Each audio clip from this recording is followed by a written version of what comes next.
My email was full, and I thank everybody who sent me this story. So we were not the first to talk about the story of this little girl here, but I did want to make sure that we get a lot of accurate information, and this is going to be an ongoing thing as far as the court proceeding process. Very crazy story, and I will tell you guys, I do have to give you a disclaimer.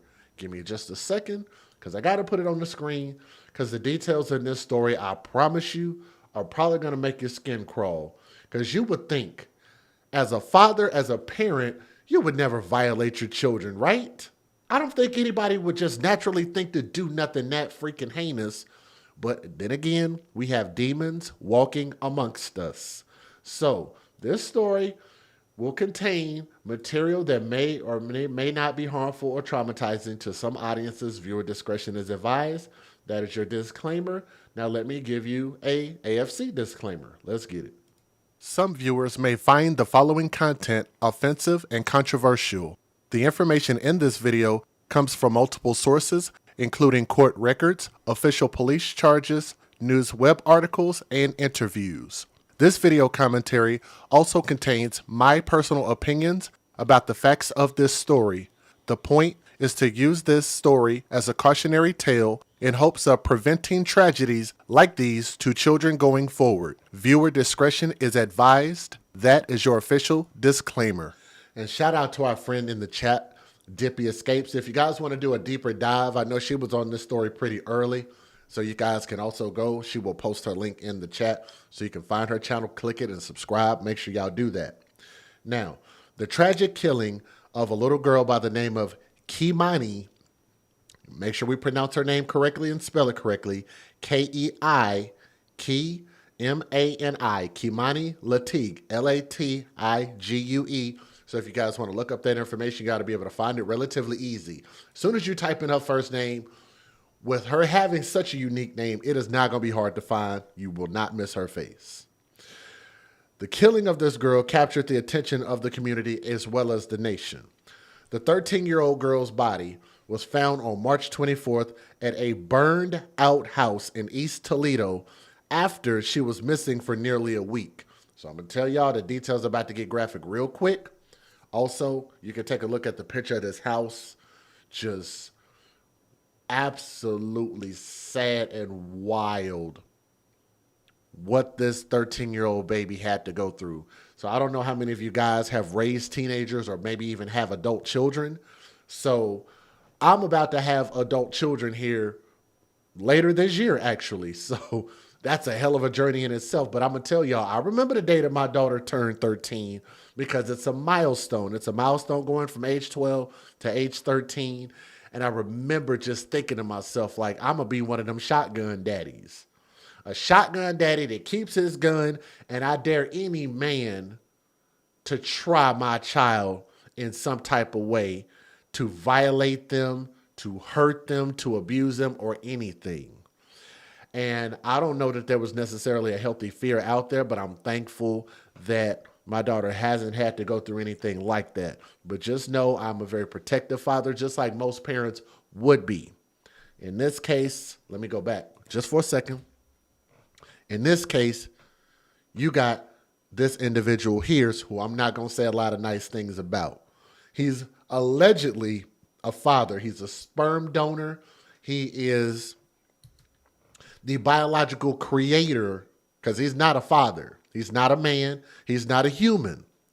He is the biological creator of this baby. Her father, by the name of Darnell Jones, which is this fool of Toledo, he is accused of being her murderer. He is currently in the Columbus area hospital after he was shot by Columbus police on March the 25th. Do you guys know that while they were actually trying to take him into custody, he got into a shootout with police?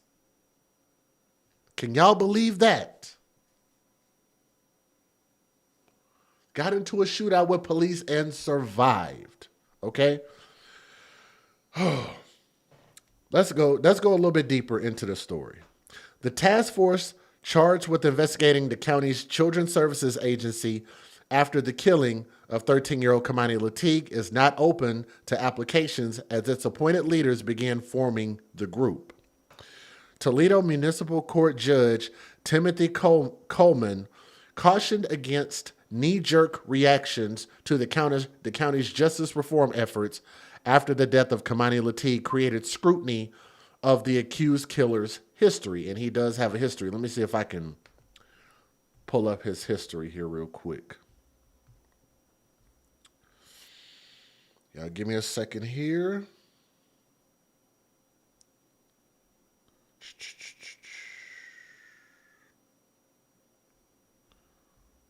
Give me a second.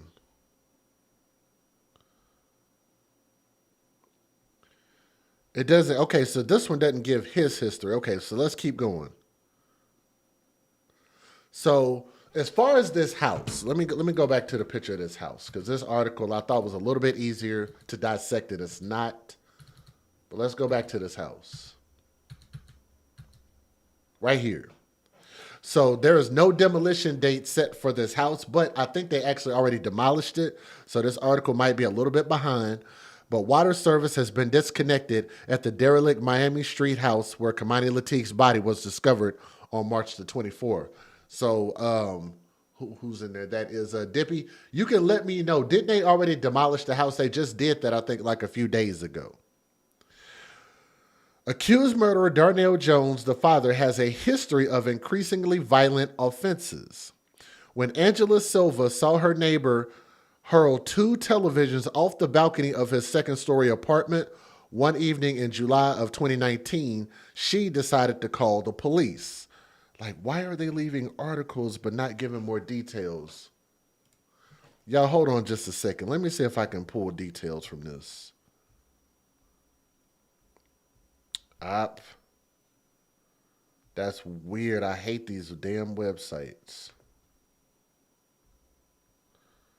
They're going to tell me there are more details, but you can't actually look at the details unless you pay money to look at the details. It's kind of a weird thing. Now, give me a second. Let me see if I can pull it up over here.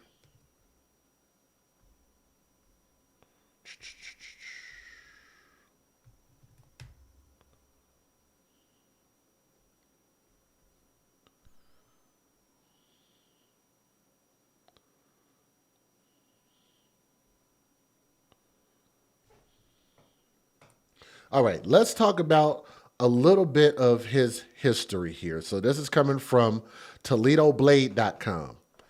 When Angela Silva saw her neighbor hurl 2 televisions off the balcony of his second-story apartment on one evening in July of 2019, she called the police. They quote, "I don't know if he was drunk or what drugs he was on, but he was just so violent," Ms. Silva told the Blade while recalling the events of that summer night. "He was just throwing things out of the window.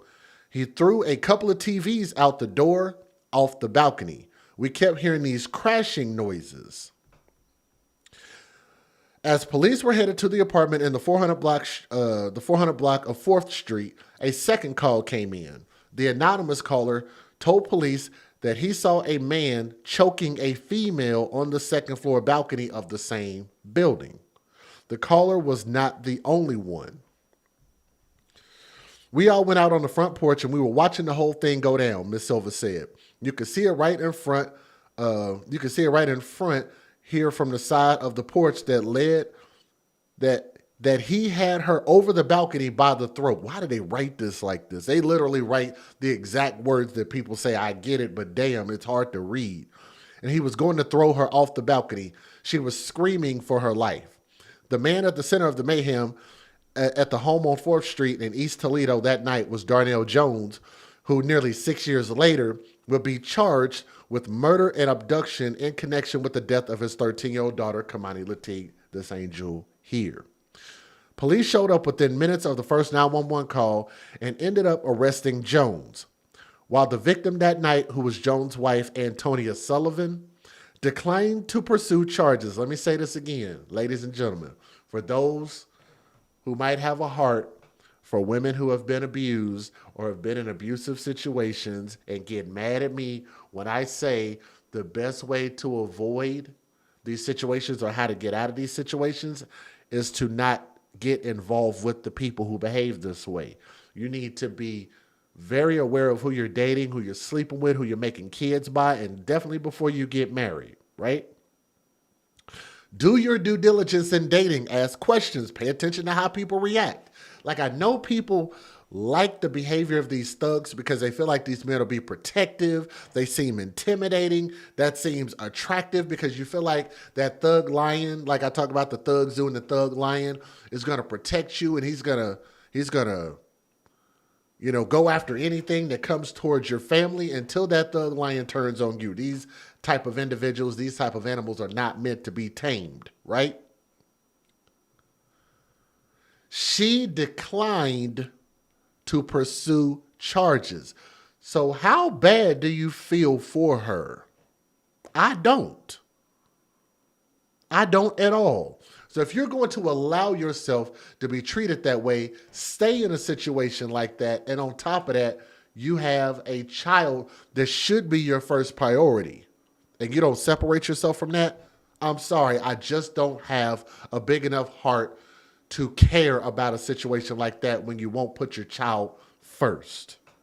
So she declined to pursue charges against Jones. Police had enough evidence and witness statements to proceed without her cooperation. Ms. Silva says she continued routinely hear Jones and Miss Sullivan arguing, as well as a loud commotion coming from their home. Jones was charged with a number of crimes that evening, including domestic violence assault, a pair of first-degree misdemeanors. The assault charge ended up being dismissed at the request of the prosecutor, and Jones pled no contest to the domestic violence charge. Wish this thing would act right. I can't get this thing to act right. Efforts to speak with Miss Sullivan for the story was unsuccessful. Let me see. They quote, "I think he did a long time in jail after that, didn't he?" Mrs. Silva's husband, Jeremy Brighton, asked his wife. "It didn't seem like we saw him after that." In reality, aside from the 11 days he spent in jail after his initial arrest that night, Jones didn't spend another day in custody for the domestic violence charge.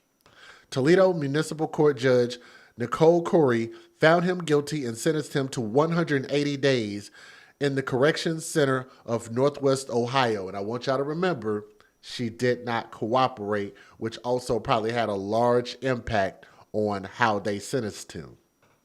So it's just kind of like, if she don't care, why should the courts care?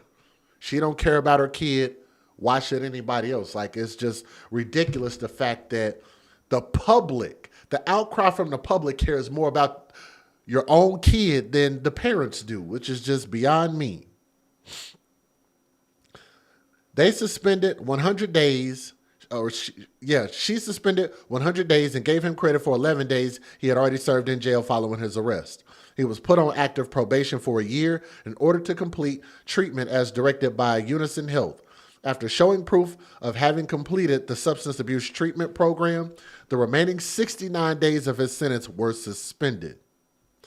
So, oh wow, damn, he's got more on here. Y'all want to hear the rest of this? Do your background checks. Thank you.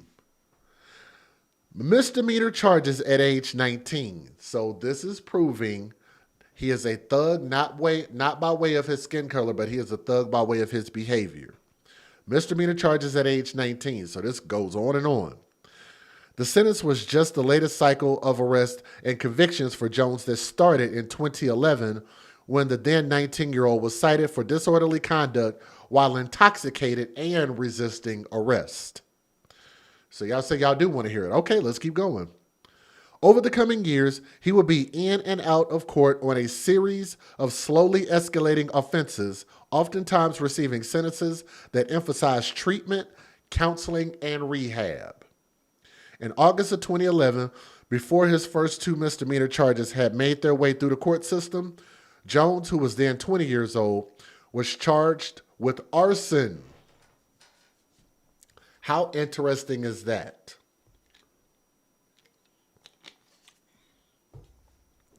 Let's back that picture up. Let me see if I can back that up.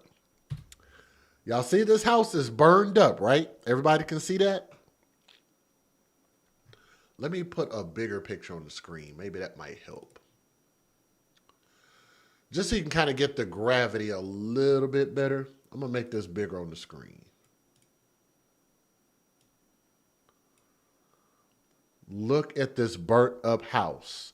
I don't think it's a coincidence that this man, and I'm going to quote this again,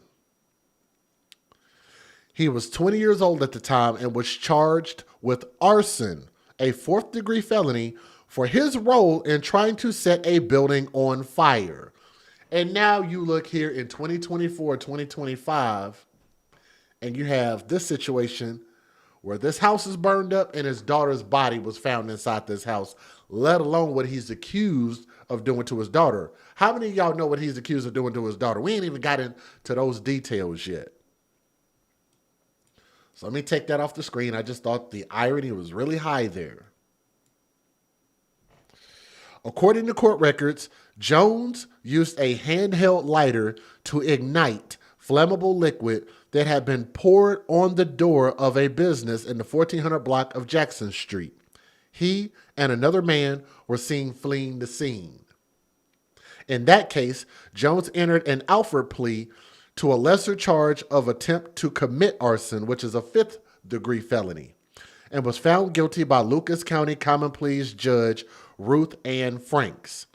In an Alford plea, a defendant does not admit guilt but acknowledges evidence is sufficient for conviction that could result in a more severe sentence, which is almost kind of like no contest, nolo contendere. I believe, if I'm not mistaken, I'm not really a legal expert, but I think that's correct. He will be sentenced to 4 years of community control with a raft of conditions, including 3 months in the correctional treatment facility, a mental health and drug and alcohol treatment facility in downtown Toledo. He was also required to get a job, not to use illicit drugs or alcohol, and he was ordered to obtain his GED. This felony conviction also meant he would never be able to ship, use, receive, purchase, own, transport, or otherwise possess a firearm or ammunition. They said ever. So that's pretty severe. This was a sanction that would generate multiple charges for Jones in the coming years. So there was, oh my God, there's more. Good Lord. Damn. Do y'all want me to keep going? This is, guys, I bullshit you not. There is a lot more. Do y'all want me to keep going? Because we believe, matter of fact, let me tell you more about the article first. The first article. Let's go back.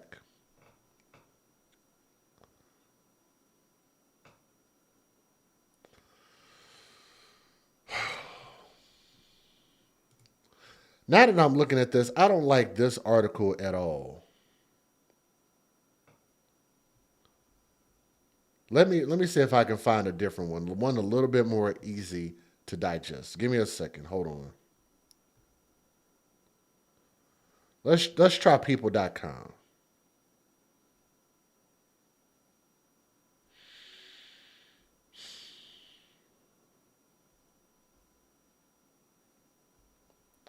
Let's go from here.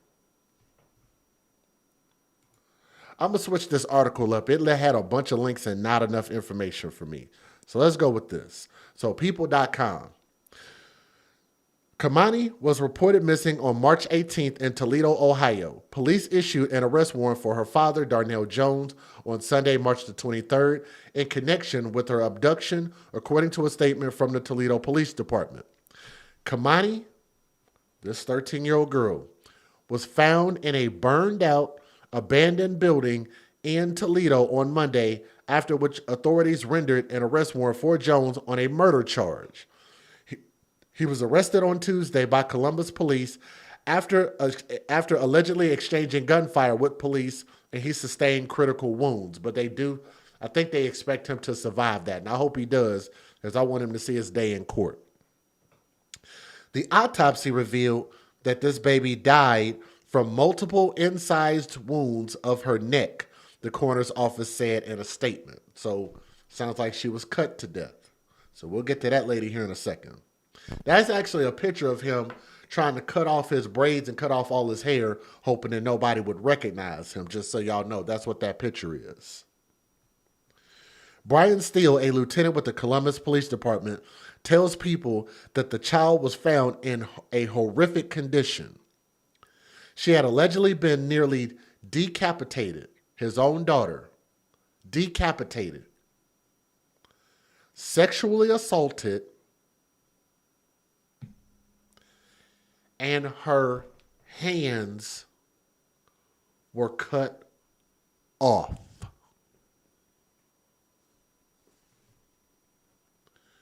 And we believe that the father did these things. Cut her hands off. Nearly decapitated his own baby. Worst of all, this man, we believe, sexually assaulted his daughter, his own daughter.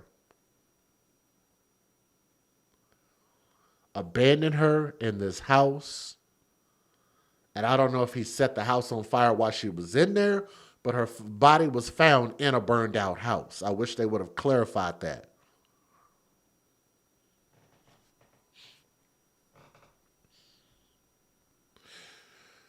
In arrest warrants reviewed by People, Toledo police allege Jones provided inconsistent statements. I repeat, he provided inconsistent statements to police about his activity with his daughter as well as his whereabouts.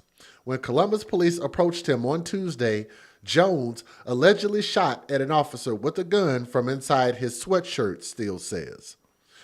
Officers opened fire on him, critically injuring him. Steele says he is now in stable condition. The officer was not injured.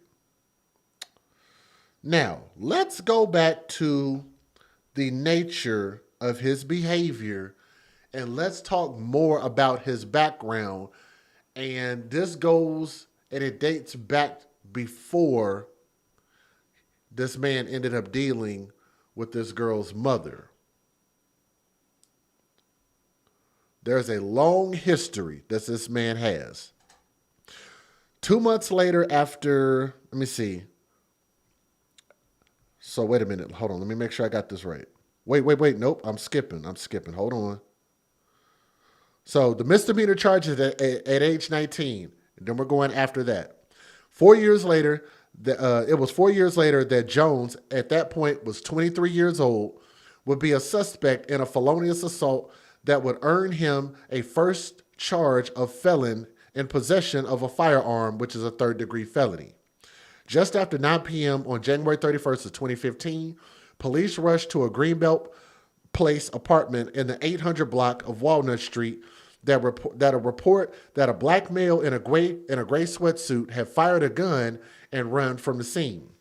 Now, according to witnesses, Jones and another man were standing on the sidewalk when they started to argue. During the argument, Jones became angry. He pulled out a gun. This man fired a round at the victim's feet and ran off, according to police. He was chased by security into a nearby building in the 900 block of Walnut, where he was found hiding in a stairwell. In June of 2015, Jones will plead no contest and be found guilty by Lucas County Common Pleas Judge Gary Cook. He was sentenced to 2 years of community control. He was ordered to spend 6 months in the correctional treatment facility, given 3 months of work release, placed on electronic monitoring, and directed to get a job, complete an alcohol and drug treatment program, and go for a mental health assessment. So it don't sound like none of this stuff is working. Do y'all want me to keep going? Because he has more. Y'all want me to keep going? I want y'all to know who her father was and the type of man that the mother chose to create a child with. When this is all stuff, I'm pretty sure a simple background check would have given you some information on this man, right? By November of 2015, he was found to have violated his community control and ordered back to the work release facility. Things did not go smoothly for Jones at work release. In January of 2016, he lost his temper when told by corrections officers to finish his food before entering his dorm. Now, according to police, Jones got into a verbal confrontation with a corrections officer, and then punched a window, cracking it. The ensuing misdemeanor criminal damage charge would lead to another community control violation. His supervision was transferred to the Cuyahoga County. So whoever said Cuyahoga County earlier, good job. That is correct. Y'all said keep going? Okay, I see you. The ensuing misdemeanor criminal damage charge would lead to another community control violation. His supervision was transferred to Cuyahoga County, where it appears he completed it in June of 2017. 2 months later, Jones would add a felonious assault charge to his growing portfolio of criminal behavior. Just after noon on August the 1st of 2017, emergency crews responded to the 1500 block of Monroe Street. They found a man with a large gash across his face that separated his nose and upper lip down the middle, as well as a wound on his cheek. He would be hospitalized overnight and needed more than 20 stitches to close his wounds. The man told police he had confronted Jones a few blocks away at 18th and Monroe Streets, accusing Jones of having robbed his nephew. The two men started to argue, and Jones, who was working on his car, smashed the man in the face with the vehicle's alternator. God dang it. For his part, Jones told police the man approached him while he was working on his car, picked up an old battery and smashed it on the street, and then started hitting Jones. Jones said he hit the man in self-defense, which I just don't believe that. Police would also interview Jones' new wife, Antonia Sullivan. The same woman, witnesses would later tell police he choked on the second floor balcony of the East Toledo apartment in 2019, who was sitting in Jones's car at the time. 7 days later, detectives charged Jones with felonious assault, a second-degree felony, for attacking the man with the alternator. He ended up pleading guilty, and in January 2018, he was sentenced to 180 days in the Corrections Center of Northwest Ohio. His jail time was suspended, and he was put on 2 years probation. 6 months later, he violated his probation when he was arrested in June 1st of 2018 for disorderly conduct while intoxicated, while police found him standing outside of his home on Star Avenue, yelling and cursing at people. While waiting for his community control violation hearing in June for the June incident, Jones caught yet another charge in October 20. Do y'all kind of see where we're going with this?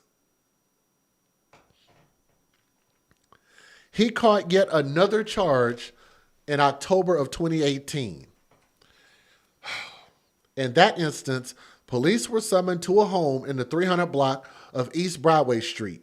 The homeowner called 911 to report someone trying to break into her house by prying open the front window. Police found Jones, who they described as highly intoxicated, on the woman's front porch. While she ended up deciding not to press charges, police arrested Jones for disorderly conduct while intoxicated.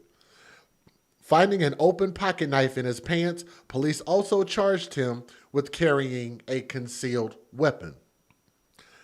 At his community control violation hearing in December 2018, Jones was found to have violated his probation. He was committed to the work release program for 60 days and given 2 weeks to find a job. You said it. They keep letting him out.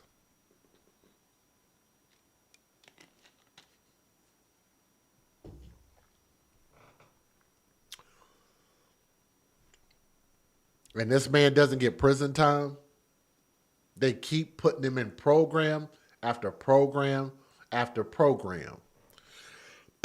I'm sorry, but if you ask me, if I continue to do something and that thing that I'm doing is not working and I just continue to keep doing that same thing, clearly seeing that it's not working, What would you call that? What would you call that? What is the term for that? When you continue to do something that's not working, but yet you continue to keep doing that same thing that clearly is not working. Aside, he said a wasted time. I agree. Aside from disorderly conduct while intoxicated, while intoxicated charge in May of 2019, which was later dismissed, Jones' next encounter with police would be the assault of his wife on the second floor balcony of their apartment in July of 2019 that was witnessed by Miss Sylvia and other neighbors. In April of 2020, Jones was on the receiving end of a violent argument with a neighbor. According to police, around 1 a.m. on April 21st of 2020, Jones, who was then 28 years old, entered the neighboring residence of James Hartwick, 29 years old, of the 400 block of 4th Street without his knowledge. Another man at the residence, Jonathan Hartwick, 26 years old, heard Jones allegedly make entry. During the verbal exchange between the two, Mr. Hardwick fired at least one round from his .40 caliber pistol, striking Jones in the chest. This boy is bulletproof. Jones was transported to Mercy Health St. Vincent Medical Center. Mr. Hardwick was never charged for the shooting. His last apparent encounter with police prior to the disappearance of Kamani was August of 2022, when he was arrested for third-degree felon in possession of a firearm, misdemeanor offenses, discharging a firearm, possession of drug paraphernalia, and disorderly conduct while intoxicated. In that case, police responded to the shot spotter alert and found Jones lying in a parking lot of a daycare at 11:30 p.m., highly intoxicated and clutching a gun. The misdemeanor charges were subsequently dismissed at the request of the prosecutor, and Jones ended up pleading guilty to a lesser offense of attempted having weapons while under disability, a 4th-degree felony, and using weapons while intoxicated, a 1st-degree misdemeanor. What the freaking hell?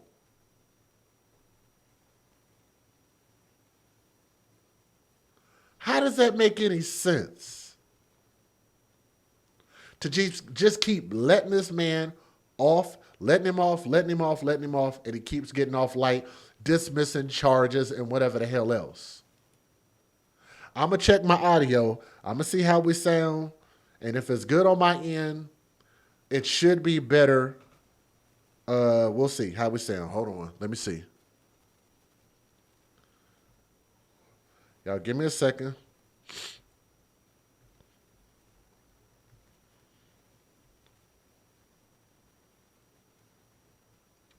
Give me just a second. Let me check. Let me see how we sound. Can y'all hit that thumbs up for me? I think the audio would be better if we hit that thumbs up, if y'all would. He said wasted time. I agree. Aside from disorderly conduct while intoxicated, while intoxicated charge in May of 2019, which was later dismissed, who they described as highly intoxicated on the woman's front. So it don't sound like none of this stuff is working. Well, when they started to argue. Now, let's go back to his own daughter. Guys, I'll bullshit you not. There is a lot more. Do y'all want me to keep going to ignite it than the parents do?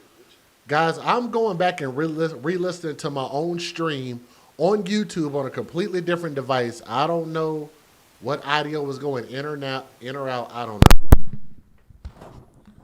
I don't know.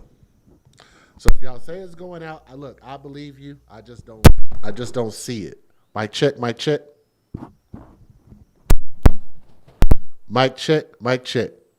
So I don't know. Now let's go back to where we left off.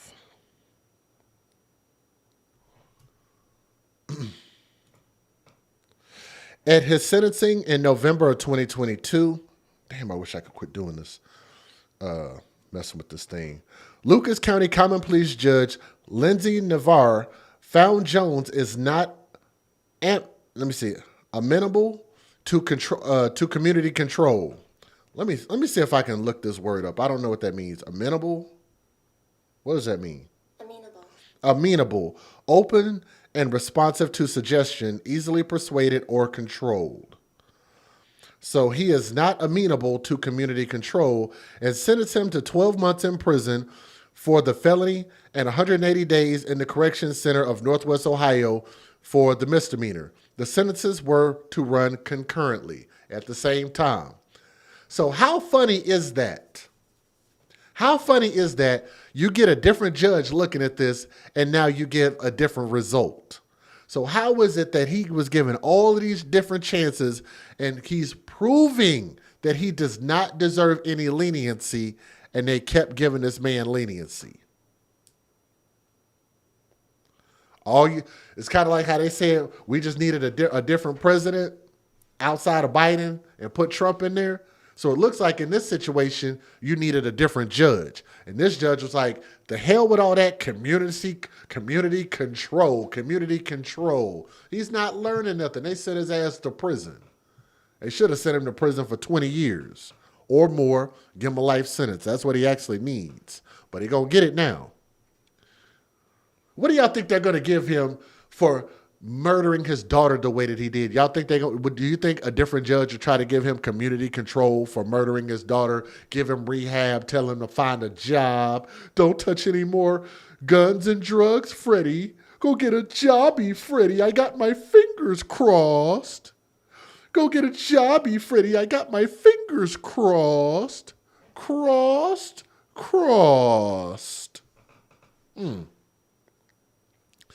Following the completion of his sentence, Jones ended up settling on Willard Street in East Toledo. His neighbors there, when contacted by the Blade, recalled far more sedate encounters with the accused murderer. Tony Fuller, a neighbor, said he would never have thought Jones would be charged with the murder of his own daughter. So they said he was laid back. He's cool. I don't know what he was thinking. One of Jones' Willard Street neighbors, who would only give his first name by the name of Kyle, said he knew Jones and Kamani. He said he would watch his daughter play with Kamani on their street. She was always out there with my daughter, and Jones would always be on the porch. I wish she would have said something. Cynthia Beckwith says she didn't know he lived on her street and said it's horrifying, referring to Kamani's death. Nina Turner, who was an ex-girlfriend, says she was surprised when she heard about the charges. Let me say that again. Probably another dumbass ex-girlfriend that had sex with this damn fucking fool says she had no idea and she was surprised at the charges. Why would anybody be surprised that an arsonist might be responsible for burning up a building or killing somebody, or somebody who has multiple gun-related offenses might have an incident with being shot by the police, or always end up in some violence or gun or arguing or fighting or running or stabbing or whatever the hell else is going on, or hitting people with alternators. You'd be surprised if you looked up his record. Why would you be surprised? Why would you have this man? Why would you date this person and not do a background check? Let me say this, and I've said it before, and I'll say it again, especially to my ladies, because I know we got some fellas out there. Shout out to my fellas. Fellas, y'all better check these ladies before you date them, while you're dating them, and definitely before you ever bring your kids around them. Ladies, because the dynamic is usually y'all are the custodial parents of the children. If you have a kid or children, stop bringing these men around your kids. Do a freaking background check. I don't care what it costs. I don't care if it's free, $1, $20. Spend the money, because if your child's life is not worth it, which I would hope it is, then that's on you. But I've been trying to tell people to make a proper investment in your children. And I think the simplest thing that you could do is do a background check on the person you're dealing with. So there's a good likelihood prior to this 13 years ago that the mother of this girl and every ex-girlfriend he had prior could have did a background check and would have found something on his record to show, yeah, I probably might need to leave this dude alone.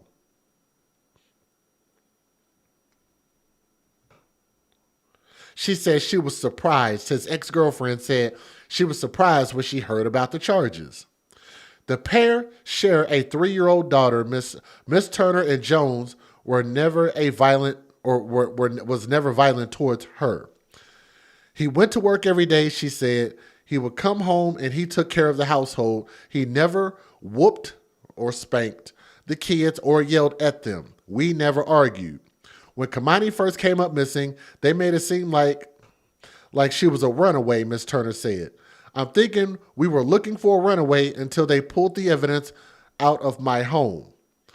It was my family that alerted me to him hiding evidence here, he said. Once I seen what it was, I knew that there was something more than just running away. After police collected evidence from her home, Miss Turner said she went to stay with the family because she was scared of the violence they pulled out of here. And people were suspecting she was involved with Kamani's murder, an allegation Miss Turner vehemently denies. If it wasn't for me, they would have found the evidence enough to charge him in the first place, Miss Turner said. If it wasn't for me, they wouldn't have found him at all. That was the reason they were able to find him. Jones called from a Text Now number, which is one of them little free apps, one of them free, almost like a Google number, right?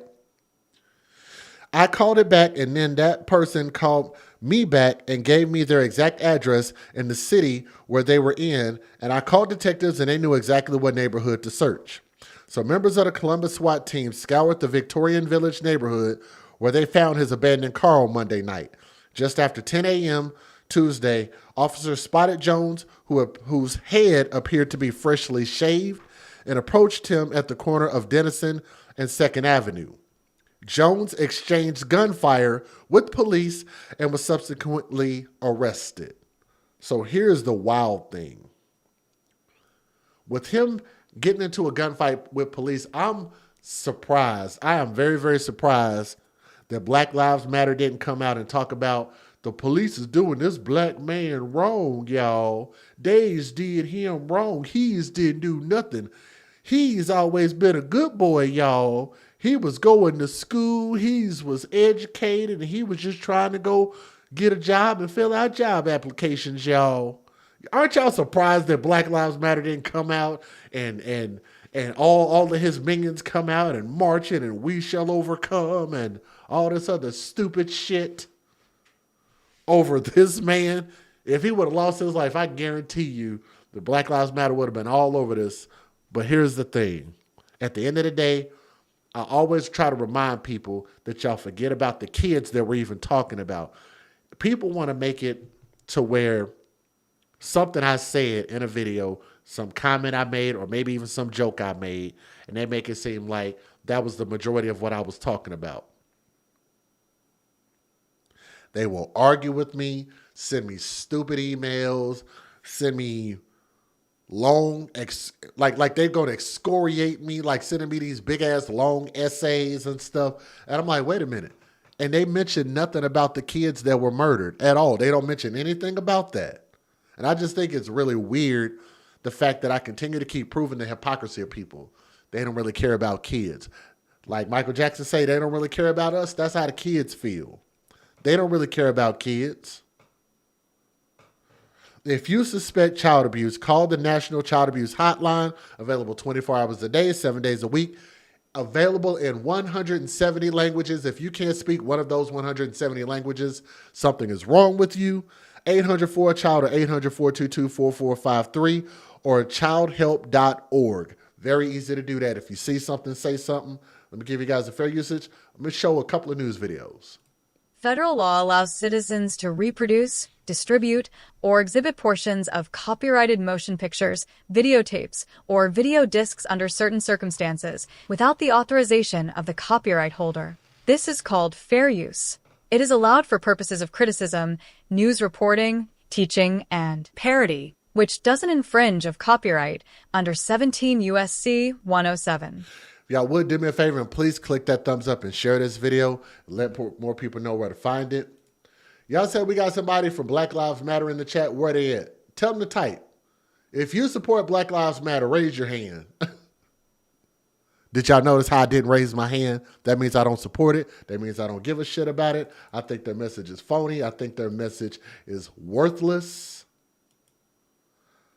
You know what Black Lives Matter BLM stands for in the AFC chat? It stands for Babies Lives Matter. If you ain't out here advocating for babies, y'all out here advocating for adults, I think you're advocating for the wrong thing. But that's your choice. You can waste your time how you want to.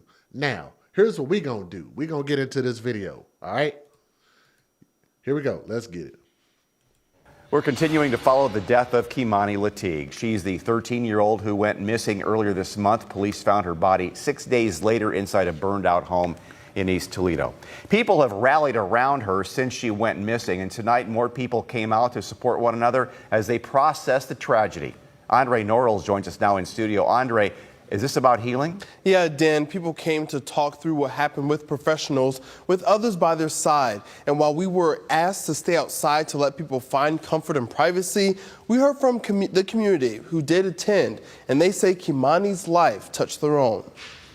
Kimani's death has brought awareness to everybody. That includes Patricia Marshall. She came with her daughter, Sienna. She's a little younger than Kimani. Marshall says she's been talking to her about what happened. You talk to your children, have conversations with them, not just hi and bye and they go to the room. Make sure you sit down. We sit at the table and we eat. Sit down and get to know your child. They were just two of the attendees at the support group hosted at the East Toledo Family Center. Its motto, strengthening and serving the community one life at a time. And that mission was on display at a support group following Kimani's death. Events like this are tragic, and people have a lot of emotions around them. Elijah Jones is with the Mental Health and Recovery Services Board. He says everyone grieves differently. We often don't know what to feel, how to feel, what's right, what's wrong, but really all of those feelings are valid, and this is a place to come and process them. It's a message echoed by Eddie Parker. He's a community liaison with the Ohio Attorney General's office and came from Columbus to encourage people to come together and talk. In a crisis, it takes all of us to wrap around the community and the families, because that's where the healing starts. That community was on display as Toledo City Councilman John Hobbs joined the discussion. He said city leaders have to pay attention when something like this happens, and he's listening to the concerns Toledoans are voicing. We want to talk about this so that we can do everything we can do to prevent this from ever happening to anyone ever again. As of now, this was the only support group planned, but additional meetings could be scheduled for a later date. Andre Norrells, WTWL 11. To the new developments in the homicide of Kimani Lateeg. Tonight, the girlfriend of the murder suspect, Darnell Jones, is speaking out. He's accused of killing his 13-year-old daughter, Kimani Lateeg. Police found her body in an abandoned home on Monday. Jones' girlfriend telling 13 Action News she called detectives when she learned he allegedly hid evidence in her home. 13 Action News reporter Alexis Means remaining on this story, on your side with new details in this case. Alexis? Lee and Christian, she told me that Darnell Jones has never been violent toward her, and she told me that she doesn't know why he killed Kimani. Kimani used to be over my house all the time, and we loved her. And now she gonna have to grow up without seeing her sister anymore. I mean, I don't feel bad for anything he going through, but her, she did not deserve none of that she got. Nobody do. She didn't want us to show her face, but you can hear her voice trembling as Darnell Jones's then girlfriend shares how she helped Toledo police with evidence in the case. Last Friday, police set up a meeting to question Jones. The weird thing about it is because before they even showed up, he asked me to turn my cameras off. I have cameras in my house, and he asked me to turn them off. And I was like, why would you want me to turn the cameras off? He said, because I didn't come home till 5 o'clock that morning. And he didn't want them to suspect anything because he didn't show up till 5. And I'm like, well, thinking in my head, I'm like, well, if you don't have anything to hide, then why should I turn the cameras off? And I didn't, but he thought I did. He wanted her to turn the cameras off. I'm just like, you know what? I will tell y'all this. The way that she played it, I think she had to have known that he is a violent, rather special individual. And the fact that not only did she not comply, but then she told on him after that, I say kudos to her. Good job, because that's exactly what needed to happen. And that's real courage. That's real courage. So shout out to her. She and Jones have a 2-year-old daughter together. She says she was in the room when Jones tried to hide evidence connected to the case in her house. After the police took us downtown and questioned us, I came back home before he did, and my family that was here informed me that he hid something under my stairs in my basement. So I called the detectives, and they came and did a search warrant and grabbed it. And once he noticed those were gone, that was the last time I seen him. Police executed a search warrant. What did he hide under your stairs? It was like a mat for the back of your truck, not a pickup, but SUV. You know, when you lay your seats down and you put that rubber mat in there to protect the back of your seats in case you're hauling something. That's what he rolled up and put in my basement. And his work boots, which were caked with mud. I never seen him put it under there, but I wasn't about to hold no evidence for him or none of that. He must have thought that. Jones went on the run to Columbus, where he used to live. After the search warrant and he disappeared, we left the house because I was scared that he might come back and harm one of us. Police located him after he called his girlfriend, and she called police. What's your name? Kill me.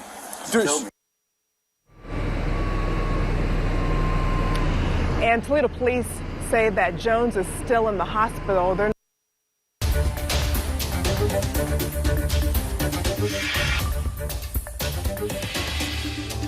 daughter, there's no reason my daughter would ever be over here. Today make a week she's been gone. And this is not right. We just want to get her home. Praying for the best, but of course always prepare for the worst. That was the family of 13-year-old Kimani Lateague. She's been missing for several days now. Earlier today, Toledo police discovered a body inside of a home on Miami Street in East Toledo. Police have yet to confirm it was her body, but according to the girl's grandmother, Kimani Lateague's body was found. Jeff? As we continue to track this story throughout the day, WTOL 11 has also learned that the father of Kimani has been charged. His name is Darnell Jones. An arrest warrant has been issued for his arrest. Tonight, we have got live team coverage on this breaking news story. Silver Barker and Michael Sandlin have been looking into this story all day long. Silver joins us live from the home on Miami Street where that body was found. And Michael is looking into the case surrounding Kimani's death. But we'll get to Silver first. Silver? Yeah, well, Jeff, right here on Miami Street, there were a lot of people here earlier today trying to figure out what is happening as they were hearing the news that we were hearing of a body being found in this home. By the way, we know it's burned, but however, police tell us that it was burned before the body was found there, or was before this incident. We were here as well, of course, here on the scene earlier today waiting for information. We're still waiting for some information now. Now, while we have not been able to confirm with police whether this was Kimani's body, it was taken out of the house and sent to the coroners. Kimani's mother, Tiara Caston, who was here on the scene, also was either shown something by police or had a conversation which we believe was to confirm whether the body was her daughter's. Moments after the conversation or whatever was shown from police, we then see Caston drop to her knees crying. But as mentioned earlier, we have not been able to confirm whether this was Kimani they found. We spoke to a cousin of Kimani's prior to police finding a body, and she tells us this. I don't want to go to assumptions, but at this point I feel like we're looking for a body and not a teenage little girl anymore. Now, we do know that this is still an ongoing investigation, so there are more parts we're waiting to figure out and find out, which of course... Betrayal. Now, we did some digging into Jones's past, and he does have quite the record. Now, looking back, we can see that he had previous charges for domestic violence. Y'all do me a favor. If you're watching this video, y'all please hit that thumbs up. I know we're live right now, so that helps us. It helps share this video. So a lot of people have not heard about this story. So help stories like this go viral. It takes a little while to get there, but we can all help in that process. Simply click that thumbs up. That's all you got to do. Specifically an endangering children charge back in 2021. However, those charges were dismissed. He also had a felonious assault charge from 2017 that resulted in the victim being seriously harmed, and he was indicted on that one. Kamani's grandmother says this feels like a betrayal because despite his record, she truly thought Jones had stepped up to be a father for her, despite not even being her biological dad. It was told to me that he was her biological father. However, her biological mother has told me on several occasions that he is not. So I don't know what to believe, but I know that he was present. He's been more present than the biological mom. And I feel deceived. I'm going to let y'all hear that again. I'm going to try to back it up just a little bit. It was told to me that he was her biological father. However, her biological mother has told me on several occasions that he is not. So Mama's baby, daddy's maybe. Have y'all ever heard that before? And I'm going to tell y'all, that is a old saying. Very old colloquialism. Mama's babies, daddy's maybe. There is no reason a woman should not know who her child's father is, considering the fact that gestation usually happens within 2 weeks. 14 days usually is when you get pregnant, right? So that means that if you are being irresponsible as a woman, as a mother with the key to your house, giving it up to everybody, letting anybody and everybody just come in your house with muddy shoes on, muddying up your house or shooting up your club, however you want to look at it, then I think that's irresponsible. And here's the thing. The responsibility of men and women are unique. Let me say that again. The responsibility of men and women is unique. Women have a unique responsibility. It ain't to say, men got a responsibility too, yo. Of course, we all know that both parties are responsible, but women's responsibility is different. We value it in a different way. And that portion is very, very vital when you're talking about the conception of a child. That is absolutely dumb of a woman to not know who her child's father is. Let me give y'all a very simple example. 100 men can sleep with one woman. They could all plug the same chick. And those men would have no idea who the father is. One woman could date 100 men and only have unprotected sex with one, and she would absolutely know who the father is. Put that man in a room with 99 other men, let them discuss it, and they would all think, if we're all dating this woman, we all slept with this woman. How would they be able to figure that out? Only she would know if she had unprotected sex with one man or 100 men. It is very, very different, even though we try to balance the scales to make it seem like it's the same fucking thing. And I'm just like, I never thought in my lifetime we would have to explain something like that. And I guarantee you somebody's going to be in my comment section and try to argue that. That's a very, very simple thing. Very simple concept. A mother should know. A father would never know. Unless that man got you on lock and key and got you locked up in a basement somewhere, how the hell would he know what you do with your body, your choice?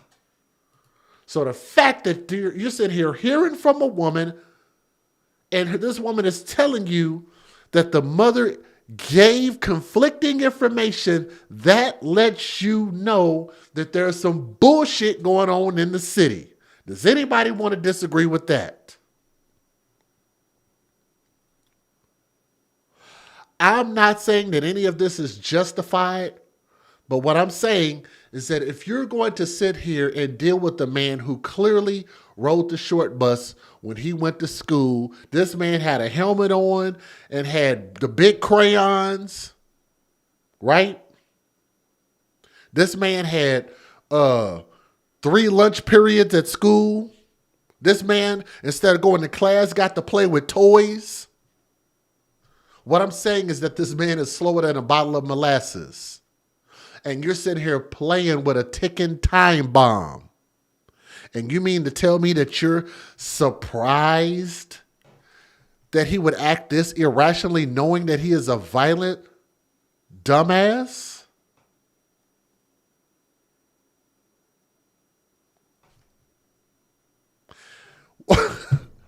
I'm being funny. I'm sorry, but look, that's really the seriousness of this. What I'm saying is if you take yourself down to the Thug Zoo and you jump inside the Thug Lion cage, or you jump down there and you want to go play with the Thug Gorillas, and the gorilla decides to whoop your ass because it's in its nature, I mean, how mad am I going to be at the gorilla for acting like a gorilla? How mad am I going to be at a lion for acting like a lion?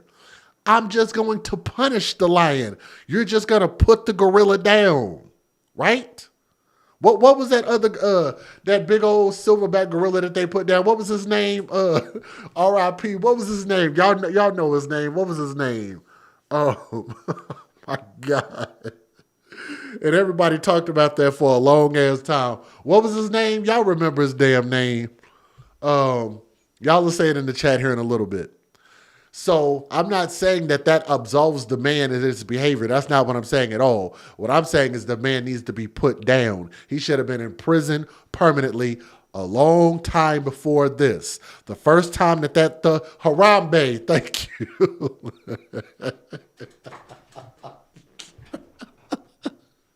Y'all remember when the world was going crazy over Harambe? Yes, he had 3 lunch periods at school. Yes. Just anything to avoid learning. Anything to avoid learning how to integrate into society, right? Somebody in the chat said, Mario, you are not the father. And that man went off and acted a plumb damn gorilla. Acted a fool. That very well might have been what precipitated this. Because I just think that for every thug fool, there was something else that contributed to it. Not always, not all, not all. I just think in this special situation, with all of these charges this man has, it just seems like that if you lied to him about the paternity of a kid that he thought was his, the fact that he kidnapped the kid, murdered the kid, sexually assaulted the kid, cut the kid's hands off, hid the body, possibly set the building on fire, that just sounds like it has his name written all over it, don't it? The bigger picture, we're just simply talking about motive, and I think that he never even should have been able to get to this point. I'm going to let y'all hear it again. Maybe I heard it wrong. Dad. It was told to me that he was her biological father. However, her biological mother has told me on several occasions that he is not. Harmed, and he was indicted on that one. Kamani's grandmother says this feels like a betrayal because despite his record, she truly thought Jones had stepped up to be a father for her, despite not even being her biological dad. It was told to me that he was her biological father. However, her biological mother has told me on several occasions that he is not. So I don't know what to believe. So, not my words. Don't get mad at me. Don't write me no effing emails crying and complaining about this. Go write her some emails. I'm sure she's got an email address somewhere. She got one of them Apple emails or Gmail or something like that, or Yahoo. Maybe she might have an AOL. She's a little bit older. She's a little bit older than me. She might have an AOL account. Go email this woman your complaints. That was her words. She put the motive out there. But I know that he was present. He's been more present than the biological mom. And I feel deceived. Like, you played for so f***ing long in my face, like you was her dad, like you really had her best interests at heart. But where is she? However, it's very important to note that we caught up with Kimani's mother earlier today, and she says that the grandmother is telling a completely different story from the truth. So where did the grandmother get this story from? Y'all know I tend to try to be fair. I'm just saying, I seriously doubt if that woman just pulled that story out of her behind. I seriously doubt it. Do y'all think that the biological mother actually said that to the grandmother? Because I think she did. The mother said, the biological mother talked about, no, I didn't say that, y'all. I think she did. I don't think she would just put that on you and make that up for no reason. Now to continuing coverage of the death of Toledo teen Kimani Lateeg. The 13-year-old was found murdered in a vacant home 1 week ago. And tonight, the man who police say is responsible for her death, her father, Darnell Jones, well, he's still in the hospital in another city. As we've reported, Jones was on the run, but eventually found in Columbus, where he was shot by police. As of this evening, authorities there are still not able to say when Jones may be extradited back to Toledo. Meanwhile, the Lucas County Coroner's Office confirmed that it transferred Kimani's body to the care of Brown Legacy Memorial last Wednesday. Over the weekend, we're told that arrangements and all community donations that were made to the family are now being transferred to Dale Riggs Funeral Home. Kimani's grandmother tells 13 Action News she is working on funeral arrangements now, but at this point, it's not clear if any of those services will be open to the public. The teen's mother tells us she believes she will not be invited. I haven't received an invite, which is really upsetting. She's taken, my daughter's whole life from me. She's gotten a chance to be with my baby, and this tragedy is what came of it. I just want to be able to give my kid a good send-off, and I can't do that. She's not allowing me to do that. Kimani lived with her grandmother, Dorothy Lateeg, before her death. Late last week, the Lucas County Children's Services Board approved a task force that will investigate any systematic issues with the agency and also work to rebuild community trust following this tragedy. Meanwhile, the memorial for the teen outside of the vacant house where her body was found continues to grow every single day. We have all the details about the investigation thus far and how you can help the family and much more on 13abc.com. Detroit. Okay, now I need to pause it here. I'm going to show y'all a little bit of this video. Let me make this bigger on the screen. And I want y'all to just see, this is an older video. Let me repeat. This is an older video of this man. And I want y'all to just take a look at this. And this just shows his level of instability, in my opinion. But I was able to find this video, and I just want y'all to take a look at this. So bear in mind, this is an older video, but it's just showing how unstable this creature is. It's a long video, so I'm going to skip through it, and I'm going to only play a minute or two. Here we go.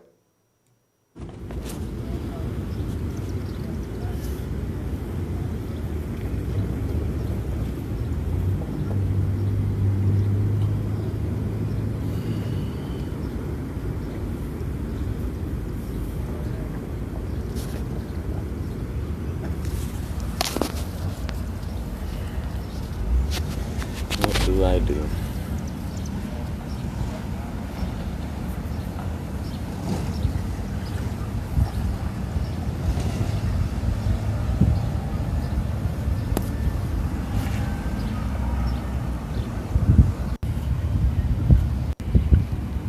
There's the people out here, and nobody know what really the real stories be. So, I just get on here, try to let people know what's going on. If you care, you care. It's just something mental.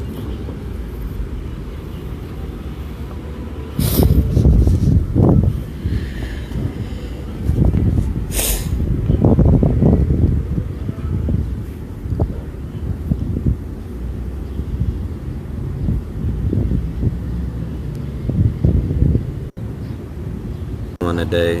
What my issues is, somebody talk to me, get my mind off of all this bullshit.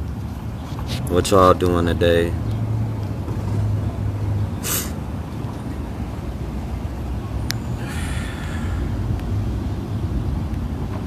Oh, rough. Fucking fingers, I can't even bend my hand for real. I had to fucking overlap my fingers just to ball a fist up.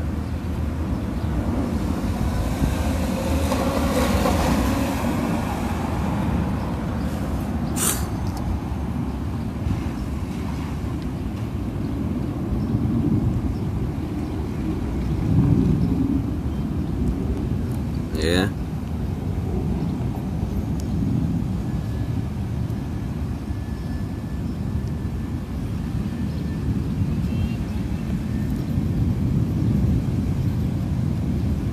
You have always known, huh?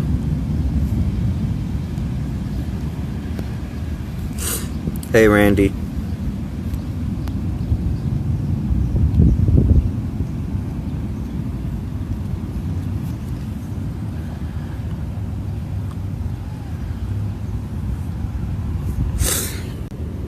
God got a plan for me.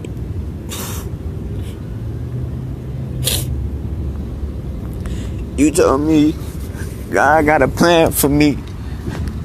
And that's the reason why I keep going through all of this shit. Because he keep putting me through the test. When is the test gonna be over, bro?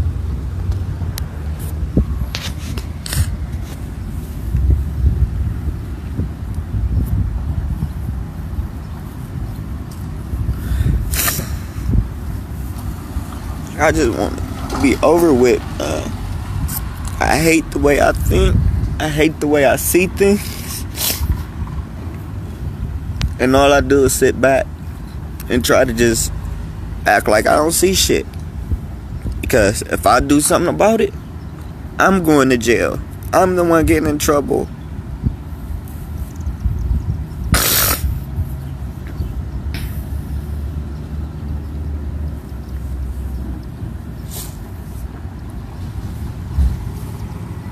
I just want to know, what's the real purpose for me to be here, man? I literally like helping people. I like doing yard work. I like working with people in general. But yet, it's always, I feel like something is being thrown at me. If that makes sense. I don't know. But then again, I can't keep crying about shit. I can't keep putting myself down.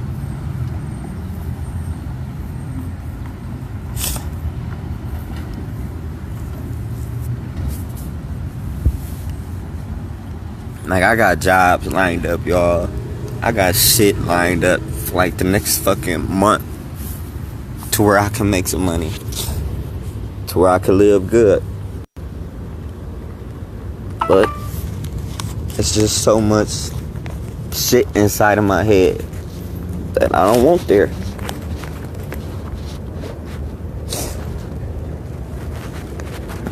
I'm just about to sit here for like... Look, I get it. And the first thing people are going to say is mental illness. But here's the thing.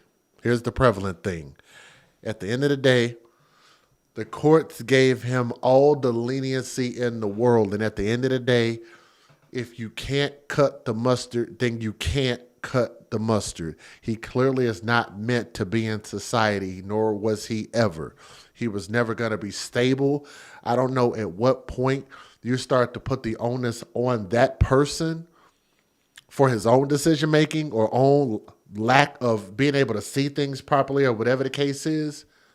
At the end of the day, here's ultimately what all of his life led up to.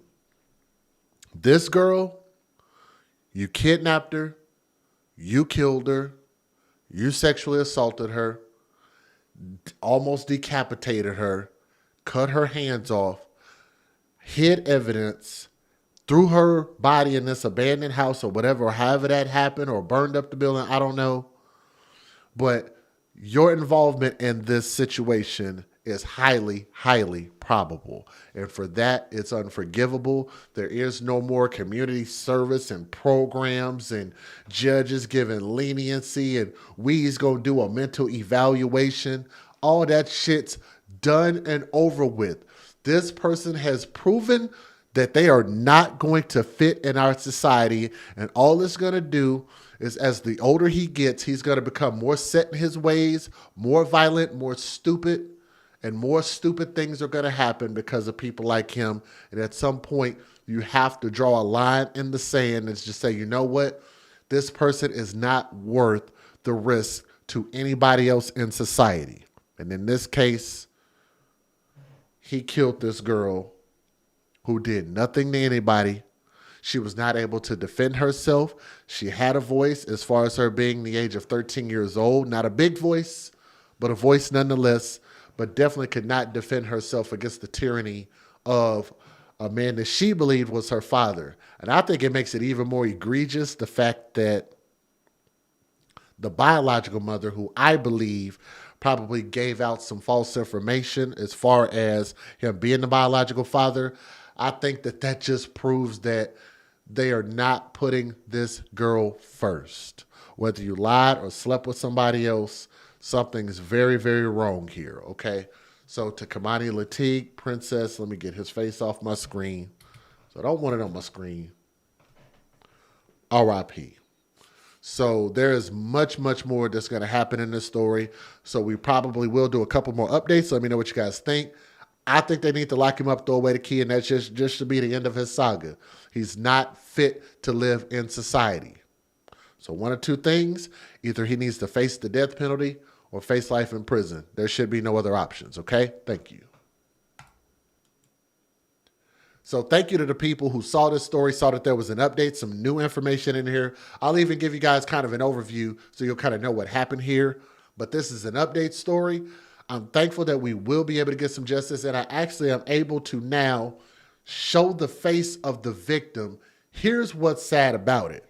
The sad part is that more times than none, 99% of the time, if I'm showing the victim's face, especially kids, that probably means that they're deceased. So that's the sad part about it. But at the end of the day, here's what we're here to do. To give that boy and all children victims a voice for justice, and that we want to see anybody who hurts, murder, or abuses children maximum time in prison, all right? And then we just ain't gonna let that slide here. You heard me? Let's get it. Some viewers may find the following content offensive and controversial. The information in this video comes from multiple sources, including court records, official police charges, news web articles, and interviews. This video commentary also contains my personal opinions about the facts of this story. The point is to use this story as a cautionary tale in hopes of preventing tragedies like these to children going forward. Viewer discretion is advised. That is your official disclaimer. And so we're going to use this website, which is WESH, I guess that's wesh.com. So thank you very much for the article. So Tavares, Florida. A Lake County couple accused of brutally beating a 10-year-old boy, and we have his name actually now. Let me see if I can get his name real quick. Xavier Williams. So we didn't even have his name before.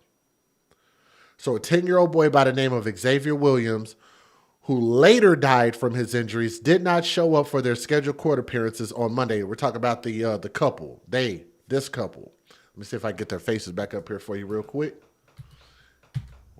Tweedledee and Tweedledum right here.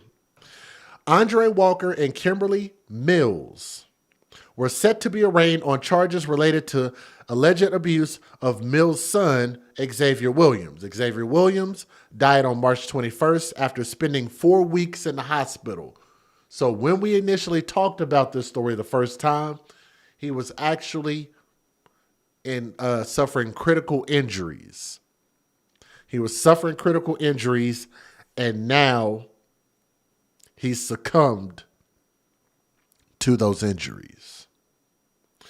Tavares police say that Walker, I put those names together, Walker and Mills beat and burned Xavier. Y'all hear that?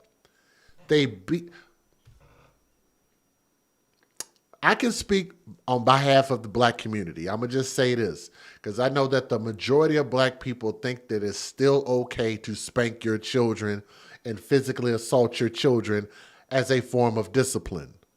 Is that a fair statement? Not all. Since you said all black people. I never say all. The majority of black people that I know think that it is okay to physically assault, spank, or physically discipline your children. These people beat and burned this 10-year-old boy and allegedly dropped 10-pound weights on the boy while he was duct taped to a ladder. What the hell, man? What kind of discipline is that? Did y'all catch that? They beat him, burned him, and allegedly dropped 10-pound weights on him, dropped 10-pound weights on the boy while he was duct taped to a ladder. Where do you get this? Where do you even get the idea to do something like that at? Shout out to you. Shout out to Keenan. He said life without parole. Oh, it's going to get better than that. So bookmark that. We'll come back to their potential punishment. Xavier's aunt, by the name of Camille Williams, came to Lake County Courthouse on Monday for the hearing and said she wanted to be able to look Mills in the eye. So Mills is, let me get that picture back up there for you. Da-da-da. Right there on the right-hand side of the screen. Wanted to look that in the eyes. I don't know why you want to do that. You might turn to stone. She looks like the Black Medusa. That might be too old for some of y'all. Y'all remember who Medusa was? You looked her in the eyes with the snakes coming out of her head. You can see proverbially, if that's even a word, that's what she looks like. They quote, "You took away a young child. You took him away from his father. You took him away from his brother," Williams said. "For her, I really don't know how she did that, knowing that you are the one supposed to protect your child." Xavier's father lives in Connecticut and told WESH2 News that he and Mills divorced years ago. He says the mother cut him off from contact with his son about 3 weeks before Mills and Walker dropped off Xavier unconscious at the hospital. So they dumped this boy's body off at the hospital as he was clinging to life, and they just left him there. In case y'all didn't know that. So you notice, and I talk about this all the time, y'all notice how she actively prevented the biological father from being a father to his kid, but a man who has no DNA tie has unlimited, unfettered access to do whatever he wants to do, up and including beating this boy, burning this boy, duct taping him to a ladder and dropping 10-pound weights on him, possibly starving him, killing him, and abandoning him. And guess what? This woman probably still chose that man in spite of how horribly both of them treated this boy. But you won't get a biological father a chance, though. Isn't that crazy? We'll get to that. What is that, a $26,000 GoFundMe? We'll get back to that here in a minute. They dropped this boy off at a hospital unconscious. Williams left the courthouse disappointed. Walker and Mills both have private attorneys now and have filed written not guilty pleas. They did not appear in person in court because they have also waived their right to an arraignment. Williams says the families focus now is getting justice for Xavier and helping his younger brother recover from his own abuse and the loss of his sibling. We're getting him therapy and all the help he needs to go through it, she said, and we are showering him with love. Xavier's funeral is expected to happen on April the 26th in Connecticut.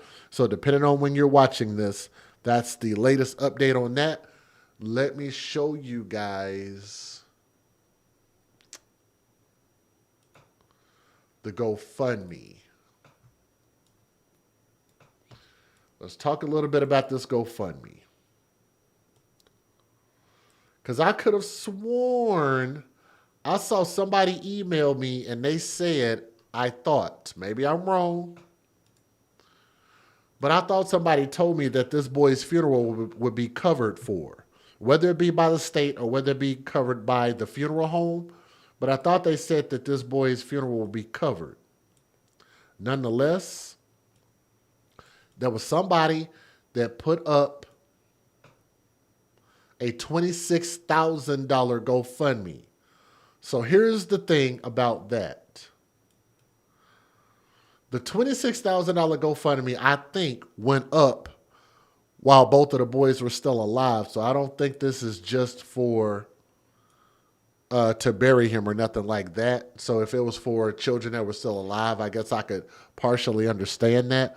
But nonetheless, this is still a lot of money to be asking for crowdfunding, right? You could say what the point and purpose of this is, but I think for people to continue to collect benefits off of the backs of children, it's just really, really difficult for me to understand.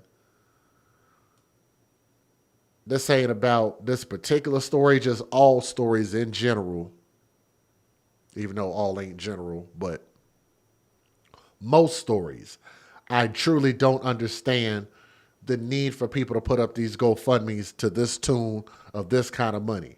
But nonetheless, they put it up there.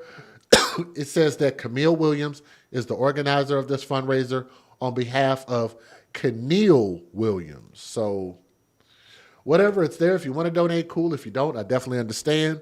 So here's the other portion of this update, which I didn't see in this article. I think that these people are actually facing the death penalty. And if you ask me for how heinous this is, I wouldn't be mad at that. I really wouldn't be, but I hope that they do get a severe punishment. I think a life sentence would definitely be good. So here we go. Let's get it. Federal law allows citizens to reproduce, distribute, or exhibit portions of copyrighted motion pictures, videotapes, or video discs under certain circumstances without the authorization of the copyright holder. This is called fair use. It is allowed for purposes of criticism, news reporting, teaching, and parody, which doesn't infringe of copyright under 17 U.S.C. 107. So let me ask the chat this while we have a live chat. Do y'all guys think that they should be facing a death penalty, or should they be facing a life sentence for what they did, how heinous this is, how bad it was, and how above and beyond they went to abuse this kid like this, to abuse the kids like this, multiple kids like this? What do y'all think the proper punishment should be? And also, what is our most popular hashtag? I don't know that anybody typed it in the chat. I don't see it. Hashtag babies for benefits. Did nobody catch that? The mother cut off the biological father. Why the hell would you do that? When this man just wanted to participate in raising this child and forming this child, but you show more reverence for a man that didn't give a shit about this boy over the biological father who you laid down and produced children with. To me, I will never understand any mother or any custodial parent in this situation that won't take the extra effort to try to allow the other person who helped create this child to be a parent. Unless they are proving to be a danger, I don't give a damn about your feelings. I think we got to do better and stop just sitting there just putting this off on the system and being selfish. I think it's very, very selfish. Y'all might feel different about that. Thank you guys for showing some love in there in the super chat. I definitely appreciate that. I see you. said, appreciate you and your voice of speaking for the children that are voiceless. So blessings. Thank you very much. I appreciate that. Here we go. Let's get into these news videos. We only got a couple. Let's go. We have a Fox 35 follow-up today on the death of a 10-year-old boy who police say died after being tortured by his mother and her boyfriend. They were supposed to be in court this morning, but in the end weren't there. But the family of the accused was there.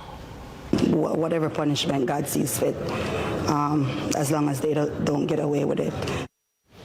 And this is our big story at 5:30. Xavier Williams died last week after a month-long fight in the hospital. That boy's mother and her boyfriend are both charged with second-degree murder. Fox 35's Randy Hildreth spoke with the boy's aunt. And you can see the family's disappointment. They showed up for today's hearing, and Walker and Mills were not here. And you may remember the family and several of the aunts are from Connecticut, so they are traveling back and forth. But one aunt told me distance doesn't matter. They plan to be at everything until they can get justice for this little boy. The family of 10-year-old Xavier Williams hope his mom and her boyfriend show up to their next court hearing. If I just get to look her in the eye one time, I don't know what I would accomplish from that, but I feel like I just need to do that. Xavier's aunt, Camille Williams, says they just can't understand what happened. I don't know how she did that, knowing that, you know, you were the one that was supposed to protect your child.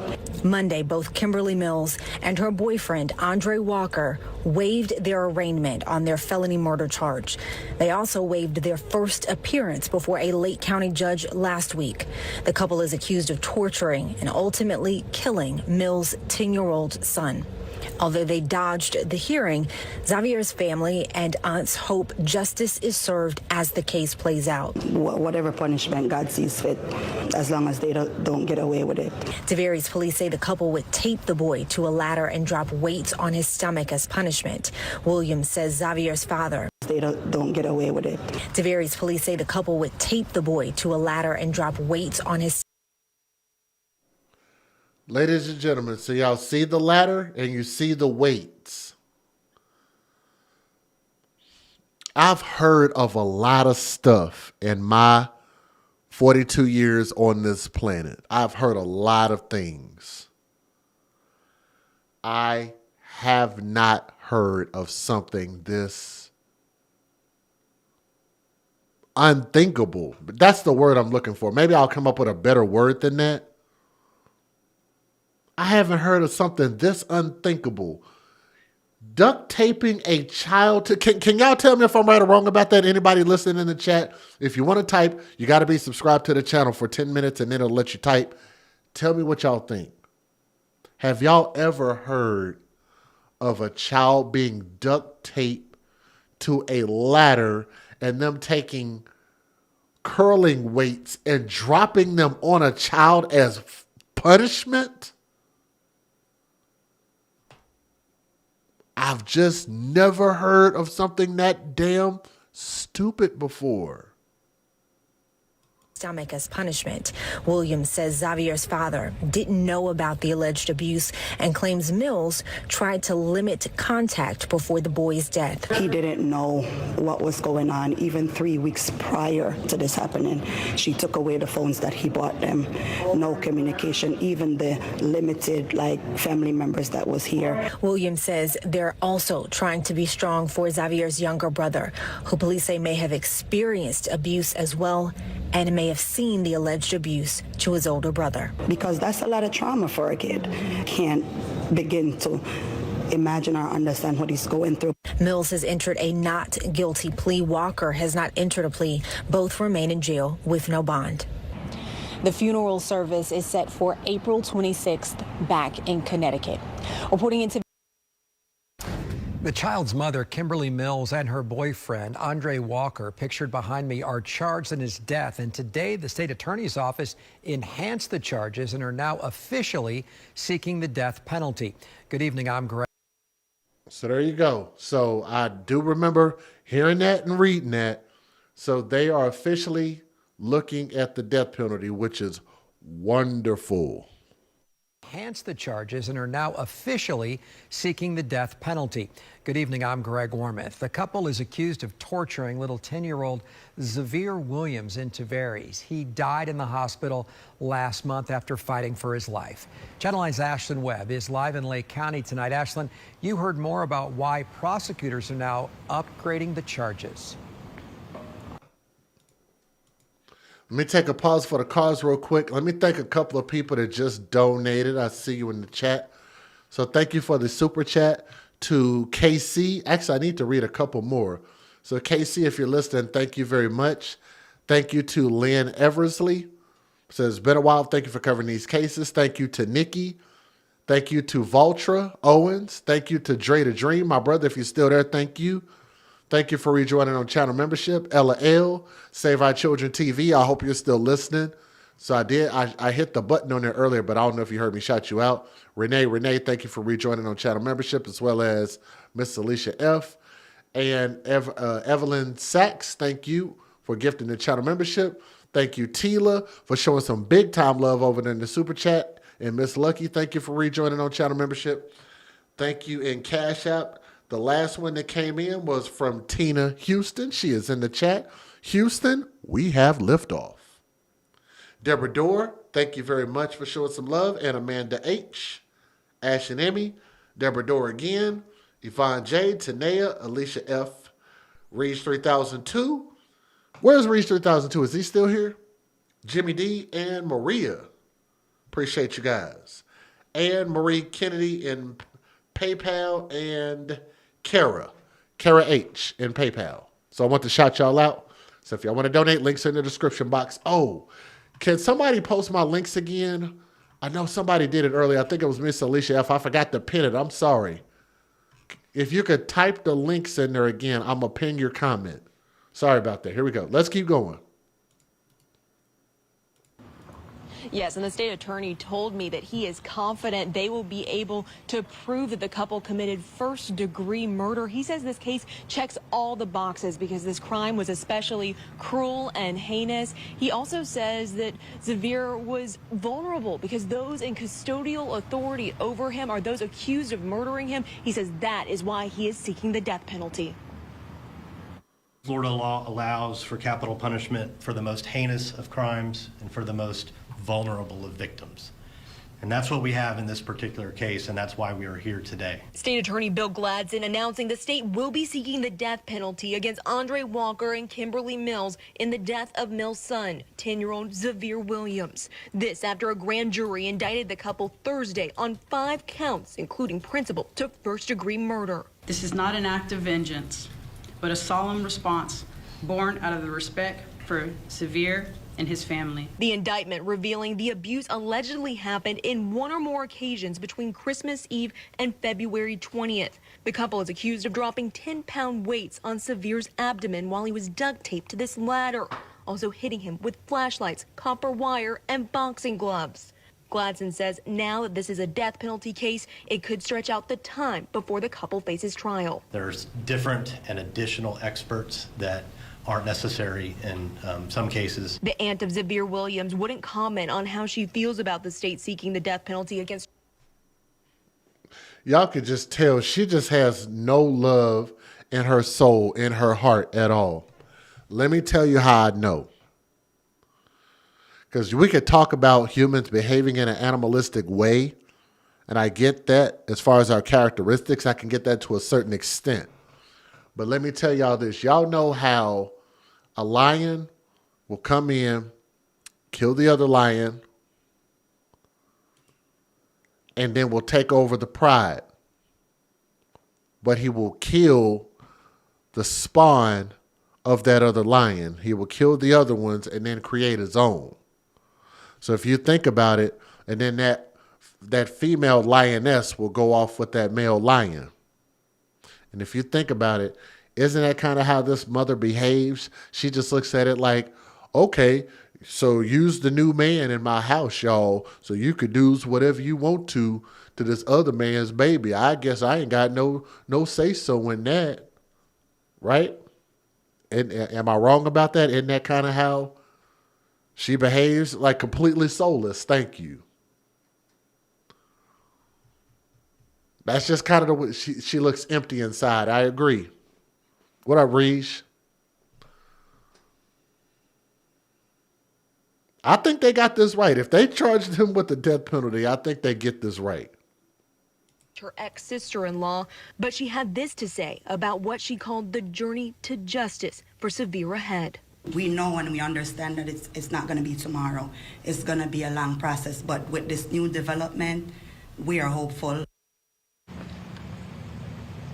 And the aunt added that they are so grateful for the outpouring of love and support from the community. Severe is set to be laid to rest April 26th in Connecticut, where majority of the family lives. Reporting in Tavares, Ashlyn Webb, Channel 9 Eyewitness News.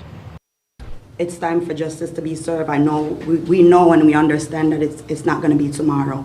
It's going to be a long process, but with this new development, we are hopeful. The family of this 10-year-old boy who police say was tortured to death by his own mother and her boyfriend say they are one step closer to justice. Today, the state attorney announced they are charging Kimberly Mills and Andre Walker with first-degree murder and will. I have a silly question. I have a real silly question. Go ahead, Just Jay. I'm just curious as far as the thinking patterns.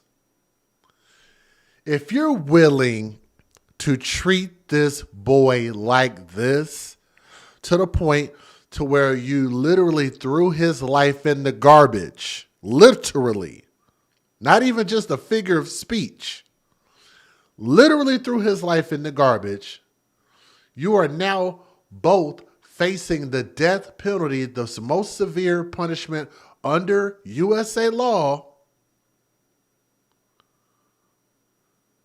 So that would effectively end 3 black lives, since Black Lives Matter so much, which I think they do. But prove to me that we treat each other well enough to show that Black Lives Matter is just kind of a hypocrisy in itself. Because we don't behave that way as a culture, as a cultural group. Not all, but too many. Okay? So get that out there. Why is it that you're willing to just say, you know what, screw the rest of my life, and for the boyfriend to say, screw the rest of his life, even though I know y'all were only keeping this kid to keep the benefits that that kid gives you and the power that that kid gives you? Hashtag babies for power. That's a new one. Hashtag babies for power rather than babies for benefits. You kept this baby boy for power, to control this child and keep this child from the man who actually wanted to be a father to him. But you just want to throw all 3 lives away. You want to throw, get the hell out of here. You know, I remember why I stopped watching this channel. Bye. Don't come back. You one of those Black Lives Matter apologists that take your Black Lives Matter ass out there and go actually march for something that makes a fucking difference. How about that? Goddamn chair activists make me fucking sick. Y'all go out there and Black Lives Matter got the world in arms and the world's looking at you like, what the fuck are y'all doing? When it matters, you can make a difference in kids' lives and you don't. Out here, just the stupidest situations, and the people that got rich ain't even the people who were the victims. How fucking stupid is that? Call me silly for telling the truth, but it is what it is.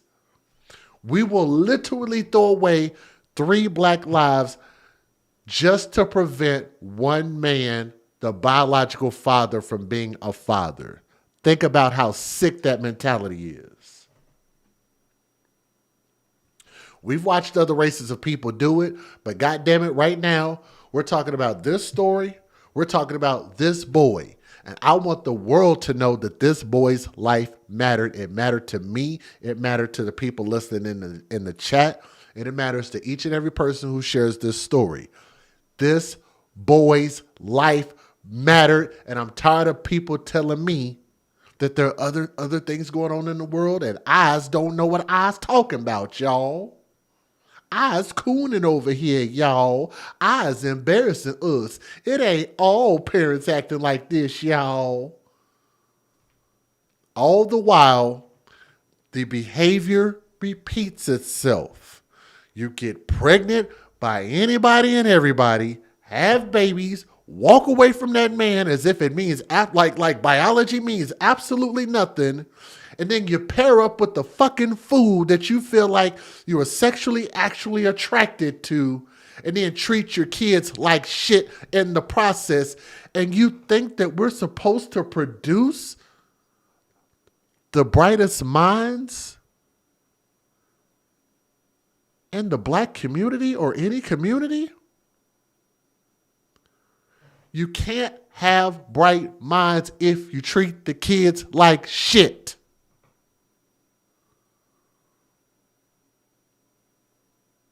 The reason why people can't stand my voice and can't stand my channel is because we stand on business on a real message that you can't refute. You can't debate me on this. This is an impenetrable and impregnable argument. I stand on business because I know we're right, and we have history and facts to back us up. Now tell me what I said that's factually inaccurate. I don't give a shit about people's feelings. Oh, you hurt my feelings, yo. Oh my God, my sensibilities, yo.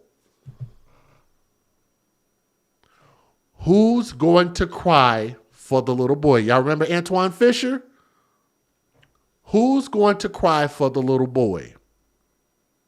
People in the chat, people in the comment section, people in society, people will email me and they will cry for everything except for the victim. And the victim is this 10-year-old boy who was mushed, beat to death, and allowed to die and treated this baby's life like trash. 10 years old as a baby. It bothers me when people don't care about that. Maybe people don't care about their own kids. Stop having them. There's 113 different ways to not fucking have kids. So why have them if you're going to treat them like this and not care about them and put their lives above anything and everything? Otherwise, you shouldn't be a parent. I'm going to have to clip that and upload that as a whole separate video. I love what I just said. Can't nobody refute it. We'll be seeking the death penalty. I'm Summer Knowles. I'm Stuart Moore. This comes more than a month after police say Mills and Walker abandoned Xavier at the hospital. Watch News' David Jones has been on top of this heartbreaking case since the beginning. David, how does the death penalty change this case? State Attorney Bill Gladson tells me that it means this case will be a lot longer and more drawn out than other murder cases. Still, though, he says the state is aggressively pursuing these charges and is going to get justice for this little boy. Announced today that we are seeking the death penalty as to both defendants in this case. A pivotal juncture. The state will pursue the death penalty against 37-year-old Kimberly Mills and 36-year-old Andre Walker. Florida law allows for capital punishment for the most heinous of crimes and for the most vulnerable of victims. 5th Judicial Circuit State Attorney Bill Gladson, flanked by Xavier's aunt, the Tavares police chief, and a detective in the case, says the death of the 10-year-old sent shockwaves. I am deeply appreciative of the outpouring of support from our community, who have rallied behind Xavier's family during this difficult time. This case has been a true test of strength and resilience, and one we are in for the long haul. As a dad myself, my heart breaks for Xavier's family. Prosecutors said the abuse dated back months, to December at least. They said objects like dumbbells, a flashlight, boxing gloves, and a copper rod were used against the young boy. Gladson says factors allow them to pursue the death penalty. If Walker and Mills are found guilty, it would be for a felony involving the use or threat of violence, a felony that occurred with aggravated child abuse. The alleged felony was especially heinous. Xavier was less than 12 and was particularly vulnerable because of the position Mills and Walker held. Those are the 5 aggravators that we have evidence that we expect and intend to prove in this case, should the jury come back with a conviction in the future of first-degree murder. Xavier's aunt, Camille, says it's welcome news. I want to take this time out to thank everyone, the community of Tavares and the surrounding communities, everyone that was involved, the media, everybody that donated, every single person for praying, for the compassion, for the sympathy. I did reach out to the private attorneys hired by both Walker and Mills. Walker's attorney got back to me this afternoon. He declined to comment. Meanwhile, Xavier's remains will be flown back to Connecticut. That's where his family says his funeral will be held. They'll also be holding a vigil for him next week. With profound sorrow, the Tavares Police Department announces the tragic passing of a 10-year-old boy, a victim of unimaginable abuse and neglect at the hands of those who were meant to take care of him. This innocent child's life was marked by unspeakable suffering, and his loss has deeply shaken our community. And let's go ahead and stop that right there. I think we've said enough with this particular story. Look, the thing is, I actually got out more as far as what I wanted to say than I actually thought I was going to talk about. I look at this young man, and y'all know what comes to mind when I see his face, when I see his awesome young smile, this young man. I think about when I used to be a youth counselor, and I used to have groups of kids placed in our cabins. So we had a number of counselors, different cabins, and they gave us all about 8 to 13, sometimes 15 sets of these kids about his age, depending on how many actually came in and signed up for camp. And we were in charge of, it was more or less Christian. So we were teaching them Christianity, but at the same time teaching them through sports and stuff like that, trying to make a positive impact in these kids' lives. So the age group that I dealt with the most was actually his age. When I see this, I bet you this kid would have been a freaking superstar at our camp. He would have been one of the shining examples at my camp. I could just see it. When I go back to this picture, I could just see it in his face. This is a great kid, and I just feel that in my soul. And I wish that he had an opportunity to grow up and become something great. It saddens me that the mother thought so little about herself and everybody around her, as well as her own flesh and blood, as well as the other kids, to just not let the biological father be a father since you didn't want to be a mother, and give up custody and let him go on. Why is that too much to ask? It's baffling to me that you rather go scorched earth and take everybody to hell with you, not the kid, but you rather take everybody to the grave. Maybe that's a little bit better to say. You rather take everybody to the grave with you as opposed to letting this boy or the other kid go with their biological father. It's an unimaginable thing to do. It's an unimaginable philosophy to live by. And for that, and I hope that nobody comes to their defense when it comes to their punishment. If they give them and sentence them to the death penalty, let it be. We don't need advocates for people like this. We need advocates for the children. We need to advocate for children first. That's literally what the AFC stands for, advocates for children. You need less people like this in society. And it just would be nice if they didn't have access to children. Thank you guys so much for listening to this story. We'll do another update if more information comes out, which this was actually a very, very big update. Thank you to those who actually take the time to get out of their emotions, if you got thin skin, to hear what the real message is. The message is always going to be advocating for children first. We will do another update when we get a conviction. That's what I'm looking forward to. So RIP today, not to him.